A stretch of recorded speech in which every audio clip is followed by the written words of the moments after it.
Welcome. Welcome to the celebrated nightly news of Calaveras County. We thank you for stopping by. My name is John. And I'm Sarah. And we come to you from high atop the, from the Arnold. Trees, yes. And there was a little bit of rain. There was rain, there was thunder and lightning and hail, and it was an interesting weather day today. We've had a bit of weather. Absolutely, absolutely. We've had a bit of weather. A bit of weather. Well, yes. we hope all of you had a great weekend. This week will be a little bit light on governmental news, as there was no Board of Supervisors meeting tomorrow. That's right. So we're going to fill and stretch. Is that? That's right. Fill and stretch. Fill and stretch. Yes. But I guess some interesting stuff is kind of coming up. There's some interesting things perking.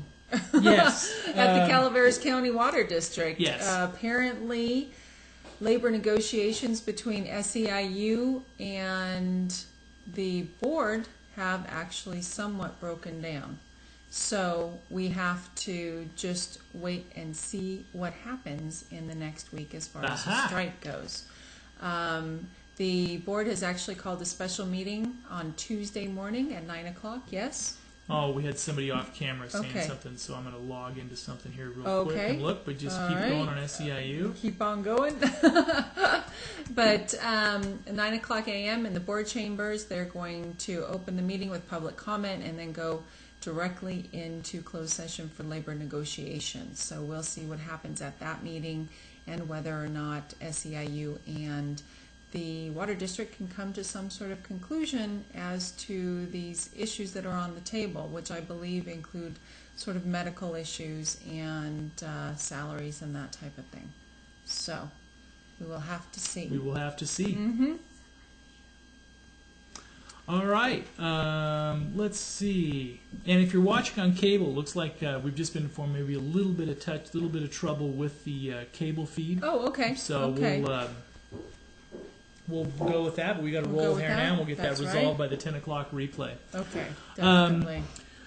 All right, so SEIU, that's CCWD. Something to look at, because we had all thought that had been put to bed, actually. And yeah, because they announced they had the tentative agreement and everything else. Right. And there's been some sticking points, but we couldn't actually contact anybody to talk to them today. We kept on getting voicemail machines, so we can't tell you exactly what the sticking points are. But we did...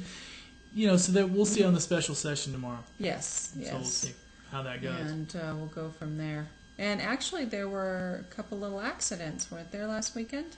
Yeah, yes. There were. There was a couple little things. One, there was a intoxicated suspect on stolen motorcycle attempted to evade deputy. Well, that's always a good thing, huh? Yeah. No. So, anyway, on Friday, October 26th, a Calaveras County deputy arrested Robert Schumacher of Valley Springs after he led the deputy in a short, high-speed pursuit. The deputy attempted a traffic enforcement stop on a motorcycle for not having taillights and driving recklessly. And then what did he find after Failed the guy tried to run increased away speed from traveling him? into Southward, where the driver of the motorcycle eventually stopped near the intersection of Southward Road and Adams Road and was taken into custody. He is identified as 26-year-old Schumacher. All right. Subsequent investigation relayed the motorcycle was stolen out of series. CHP was called on the scene and conducted their own investigation, led to Schumacher's arrest for driving under the influence, evading an officer, suspended license, receiving possession of stolen property, and vehicle theft. Wow. Oh, yeah. Here, go ahead and pause that. I am that trying gonna, to... Oops. Here, just go ahead and close that window. That up. Yeah. We don't want to crash everything. Yeah. Anyway. It's like, whoa, there's voices on my computer. It's called an automatic start. Yes, it does. Yes. Anyway, so that was one of the ones. Then there was a, let's see. There was another one as well. A rollover accident on... The press release is in on Friday's accident on Milton Road. There was another one at Milton and Hunt Road, where an intoxicated gentleman was driving early in the morning, got off the road in the gravel, overcorrected right in front of a car, and got so close to the car in the opposing lane that they got gravel and some minor damage. But luckily it wasn't a head-on, and he rolled and sustained injuries and was taken to the hospital. Okay. So only 2 accidents. in Calaveras County this weekend. Yeah. Which is a good thing. Yeah. Which is a good thing. But there's actually, you did an interview with Larry Cornish Yes, over we did. there at Mark Twain St. Yes, we did. Joseph's Hospital. And you had some interesting numbers as far as how much care was actually. And this is a nice interview, and we'll have given pieces to- of it up that we're trying to give it to Ed for cable as well, but we'll have it up on the site later. In fact, it's up there now. Yes. And what it is we sat down for about a half an hour and an update on progress at the hospital. And we'll hopefully do these quarterly. But one of the things is, because they run as a nonprofit. Yes, the they hospital do. does. It's a part of Catholic And Health if you Cares think West. is, they take seriously on trying to do a good job in the community. Obviously, no organization is perfect or anything else, but they just finished up some of the numbers for last year, and they provided $8 million of unfunded care in the county, which I think is a huge number. That means, for example, that is their unreimbursable expenses for care that was dispensed for residents of the county. Exactly. That's uninsured. Correct. And people who just can't pay their copays. Yeah. I assume. Yeah, and that is that is a huge chunk. And another good thing because if you look, that's a huge net loss for the hospital in essence.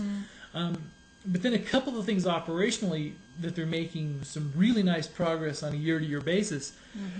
Excuse me. And one of the things that Larry was saying is, with the nursing shortage in previous years, they had to, if they couldn't find staffing locally, they had to bring staffing in from a temp agency or locum tenens or different things like that. But they did much better this last year. In fact, and they have to pay more for that than for the permanent temporary employees. help. Exactly. So through improved staffing and stuff, they were able to.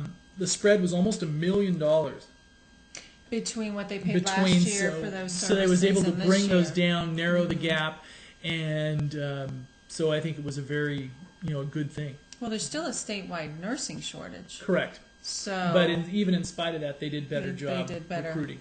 Well, that's so if you're good. watching this from outside of the area, you're looking for, they always try to, Calaveras County, they sell it on lifestyle stuff. So you can go skiing at the top and everything else. Oh, and one other little tidbit, because we know there's been some interest in the OB, and there's still no definitive answer on the permanent of the portion for the OB ward. But a couple things because they closed the OBGYN for the birthing center, the maternity ward essentially is what they closed because they couldn't have 24-hour staffing for it. Correct.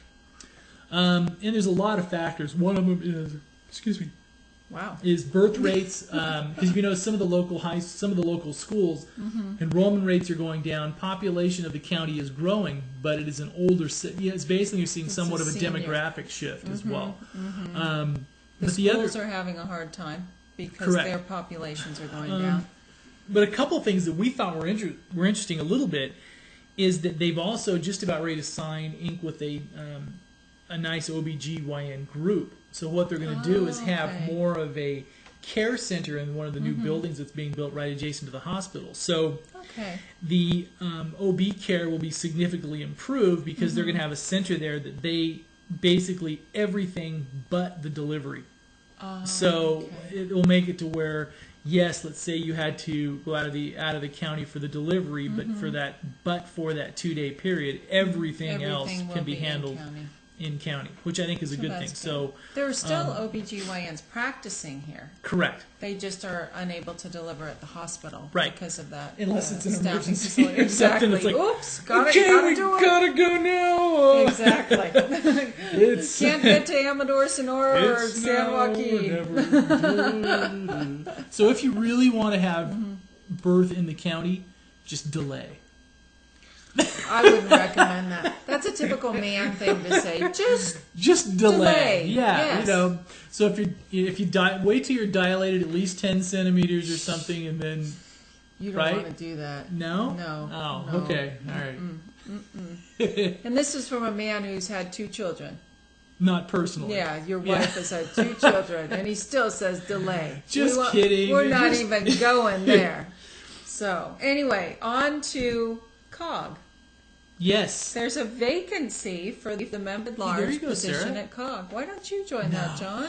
I have no It's time. about time. I don't have And time look, to... you'll get a $50 a night stipend.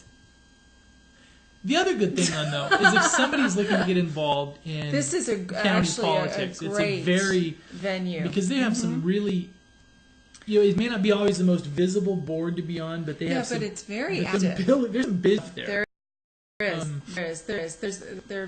The Calaveras Council of Governments is recruiting candidates for one at-large position, and it would involve attending 10 meetings per calendar year, once a month. Wouldn't you on say that if average. you're a COG board member, it's kind of analogous as far as level of influence to, say, the Planning Commission or something like that? Or... I would say that because you're dealing more with transportation. Yeah. Yeah, but I think if people are looking about equivalent... So, I mean, it's actually a very influential board. Yeah, it is. Mm-hmm. It really is. Exactly. And it is, like I said, 10 night meetings per year. They meet in San Andreas at the government center.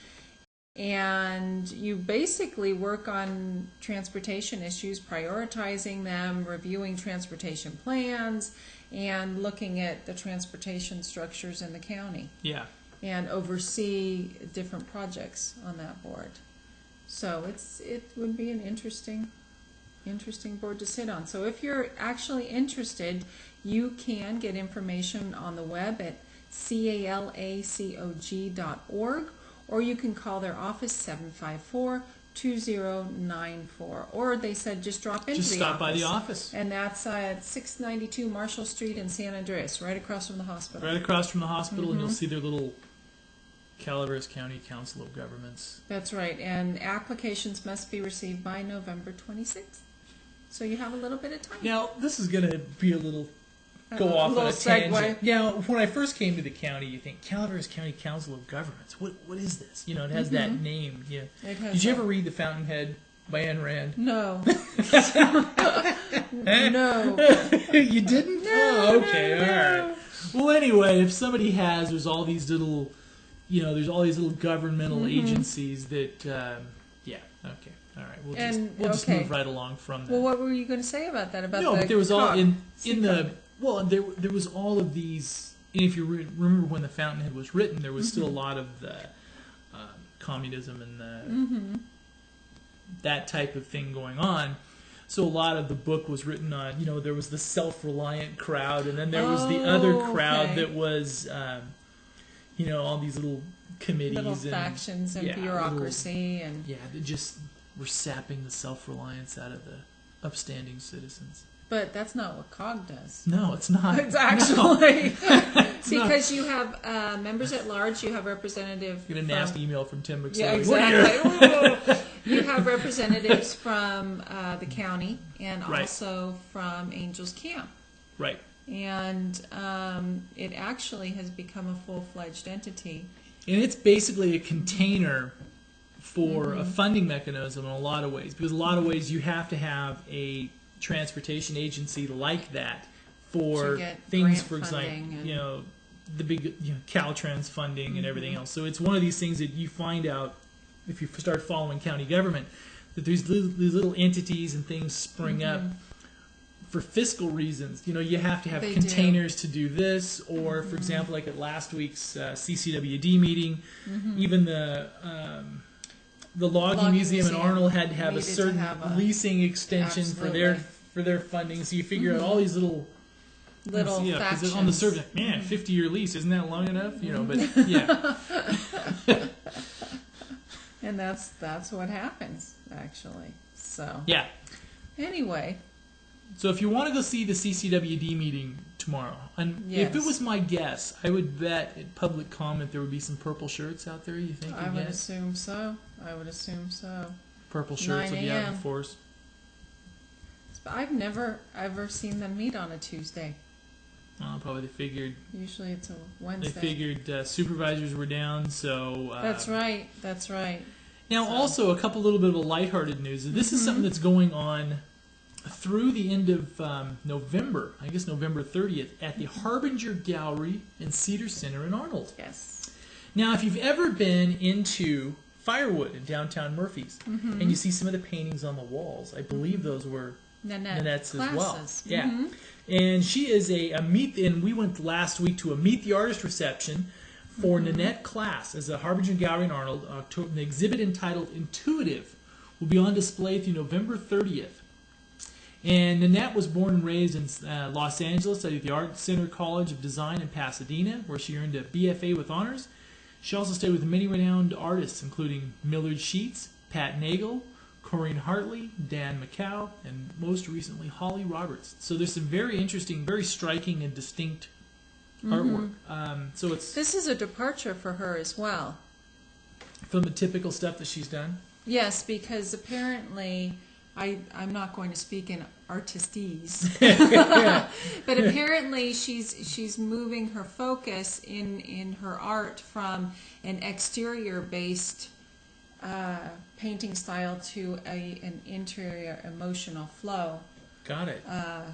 Artistic expression. So of course you're going to come up with very different pieces and visual pieces when you are looking from an interior perspective instead of an exterior And I know perspective. you can't think, if you're looking at the interior perspective on this one right there, I think you can actually see some inside. interior. That's right. That's right. So it's it looks like it's a very interesting show to go see. And how long will that run for, John? Through the end of November, through the 30th of November. Okay. And there are all of the works for sale? Oh, I believe they probably are. Okay. Because what would be the point otherwise? Well, just to kidding. look at them. Just kidding. I'd be one of those selfish artists who wants to keep everything that I ever made. Hey, did you hear, speaking while we're on art, did you hear last week that one of Churchill's paintings, this is the one that he gave no, I to didn't. Truman's daughter. Okay. And Winston Churchill, believe it or not, was a painter. Was And it good? Some of the things I think were. Okay. Well, this one is that there was one last year that fetched over $1 million. This one is estimated to fetch, oh wow, what was significantly higher. Some was guessing even in the several millions. Yeah. Wow. That's interesting. So are you going to look that up really quickly? I think I am. Churchill painting. Yeah, I forgot it. Okay. There we go. There we News. Let's see. While you do that, I am going to talk about Irish vineyards. No, here we go. Culture. Oh, here we go. A painting of Winston Churchill, which President Truman called one of his most valued possessions after receiving it as a gift from the British Prime Minister in 1951, will be sold at Sotheby's, the auction said Saturday. Sotheby's, sorry. So anyway, in July, his painting Chartwell Landscape with Sheep sold by Sotheby's for $2.6 million, and this one may go for more. Yeah. It's always interesting to see what they end up going for. You know, it's funny. I know if some of you ever want to take a little bit of a historical twist, and you think all history is old and drab, pick up a biography of Churchill. He's a guy that had many foibles, flaws, irritating quirks, but he was a man of so many parts that I think it was truly an amazing very figure. interesting life as well. He had an American mother. Wasn't his mother American? Yes. Yes. Jenny Jerome, I believe. Was that her? Wow. You are just a font of knowledge today. Whoa.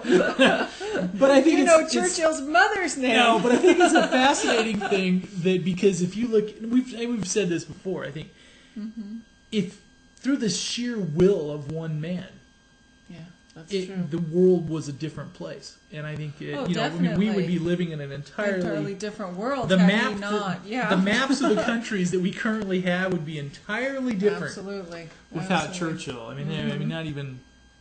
Sorry. Yes. I really did digress, but that's okay. Okay. All right. It's worth telling people that. Yes. And on to Irish vineyards. All right. And their famous apricot wine. Apparently, they are a featured winery at the Expo Vino Costa Rica. Expo Vino Costa Rica. That's right. Apparently, last week they were featured along with 11 other wineries from the Lodi area and obviously the foothills as well in Costa Rica at their Expo Vino, which is sort of a cool thing. And It was actually a U.S. Embassy Lodi Chamber of Commerce event, and it was at the, I'm going to butcher this, Grano de Oro last week. Wow. And it says here that Costa Rican wine consumers are no strangers to Lodi wines. Huh. Yes. Interesting.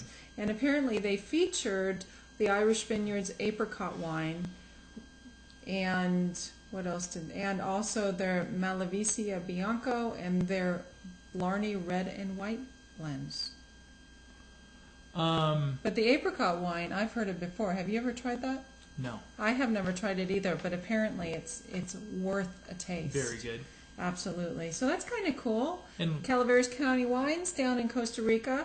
These guys are a small winery, but Ironstone is already nice everywhere. Yes. So. And while we're in South America, Argentina's Hillary's first lady. predecessor. That's right. She was the first lady to win the presidency. Wonder how that makes Hillary feel. I don't know. Not the first one out of Not the the gate. first one. Yeah. And it's But we interesting. cannot assume anything The backgrounds either. are very similar in some ways. Somewhat. Yeah. Somewhat. Because wasn't she? Yeah. Was she an attorney? What was it? Oh well, don't know. All right, but most people in the audience probably don't care about the new Argentinian first lady, do they? Things they will care about. Yes, the dollar exactly. and oil hit new records. Can I go to the state first, sorry. though? Because one of our local reporters Okay. got caught up in the statewide headline. net. Really? Yes. Dana Nichols from Oh, there the we Stockton Record. Ag Preservation Act could end up biting homeowners. And if you want to read this whole article, just go to Stockton Record. But Ron Truman just wanted to build himself a house in the hills near Mountain Ranch. Instead, he finds himself in the crosshairs of a statewide debate over tax breaks intended to preserve agricultural land, and at risk of being among the first individuals in California to be hit with huge fines for building a home in an agricultural preserve. Law allows penalties of up to 25% of property and home construction costs, and Truman has sunk more than $1 million in his property. Well, I guess we should probably clarify just a little Yes. bit as we were at the meeting, and what happened at the meeting is if you're at an ag preserve or the Williamson Act home, Yes, Williamson you Act. can build a modest structure. Any other subsequent structures have to prove that they have some type of business value or need. ag value. I mean, you can build a 10,000 square foot barn, Yes, but your home is is limited. What is it, 2,500? Or I is don't it think 2,000? it's that. I think it's about 2,000 square 2,000 feet. square feet. And I think his was 3,000 square feet. Oh. So, if I was him, and I'm not, but I'm find some business uses quick. Yeah, really fast. This Start one's putting gonna those be extra, an office. exactly, exactly. I have 3 offices in my home. And we just converted this one into a barn. That's Bring right, them on exactly. You bring those cows inside. Absolutely. Dollar and oil hit new records. Dollar is worth as little as it's been in 47 years. So our dollar is worth nothing, and oil. The It's Canadian getting- dollar is now worth more than the United States dollar. Yeah, That's frightening. And what oil else? is inching up on $100 a barrel. So Wow. So we're not Very- doing so good, huh? now, very interesting. Oh, well. Let's see here. This was sort of interesting. There was a study about how the AIDS virus entered the United States, and they think it came from one Haitian in 1969, and most likely by a single infected immigrant. Wow. So, And also, I guess, while on a similar note, did you see that MRSA has made it to Northern California? no, I didn't see Yeah. that. So there's a school in the Sacramento area where they have one child that came down with the medicine-resistant staph. You know, so it's exactly. a antibiotic-resistant staph. So basically, they disinfected the middle school and everything else. But the interesting thing is, this is a scary virus. Yes. And this is kind of one of the things is because in a past life I used to work at a medical software company, and the physician that was the head of the company, if you kind of asked him what, kind of off the record, one of those odd times at night, it's late at night working on stuff, he asked, what are some of the medical things that actually worried him in the future as a physician? This is one of them. Oh, really? Because he says we have had a culture of so long of taking antibiotics like candy for this little willy-nilly this and that, is that the resistant staph infections, that type of stuff is pretty scary. I mean, it's a scary thing. But I guess the other thing is they're recycling some of the old style medicines and some of the old sulfa drugs and all the rest. Some of the stuff that's lost favor through the years ago that are having some effect on these. But I guess that's the interesting thing. And actually, I did want to touch on this. They're talking when we were talking about oil just recently. Yeah. Apparently, in San Francisco, it's $3.24 a gallon. And how much is it here? Like $3.24. Usually, we're much higher than San Francisco, so we better get to weather. We better get to weather because there is weather. All right. This storm, the little storm series that are rolling through now, should clear out over the next couple of days. Yeah. So, where do you want to start? Let's start with Arnold. Let's start with Arnold. All right. Tuesday, 30% chance of thunderstorms, high of 53 degrees. And Wednesday, mostly sunny with a high of 56 degrees. Thursday, sunny with a high of 60. Angels Camp. 40% chance of thunderstorms tonight, 20% chance tomorrow, mostly cloudy tomorrow night, warming back up with a high of 63 on Wednesday and 69 on Thursday. So we'll get this little blip of stuff through here and clear it on warm back out. Murphy's, Tuesday, 30% chance of thunderstorms, high of 62 degrees. Wednesday, mostly sunny with a high of 66 degrees. And Thursday, sunny with a high of 68 degrees. And while we're on a little bit of the area and stuff on the 4 corridor, Caltrans is going to be working on Highway 4 from 4.5 miles east of Cottage Springs to 3.5 miles east of Cottage Springs. So I guess there's about a mile section there they're going to do some repairs on. Expect one-way controlled traffic through Wednesday. Doing some maintenance. Yeah. Halloween. And Copperopolis weather, Tuesday, 64 degrees with some chance of showers. Wednesday, 67 degrees, sunny. And Thursday, 69 degrees, sunny. For our friends in Bangor, Maine, 45 degrees was the high today. 33 is the low tonight. 51 tomorrow, 31, 56 and 40, and 50 and 29. Wow. They have a few clouds. A few clouds, no rain, a little bit of sun, but it's starting to look a little chillier back there. It is. And Valley Springs, Tuesday, 64 degrees, questionable weather as far as whether it's not going to be raining or not. If it's going to fly over Valley Springs That's again. right, it could. Wednesday, 67 degrees, and Thursday, 70 degrees. That's a nice high number. We thank you very much for stopping by. We're going to have some more stuff up to talk about tomorrow night. We have some more interviews and things like that up. And we hope you have a great evening. And we'll see you tomorrow. We'll see you back tomorrow night. Thanks.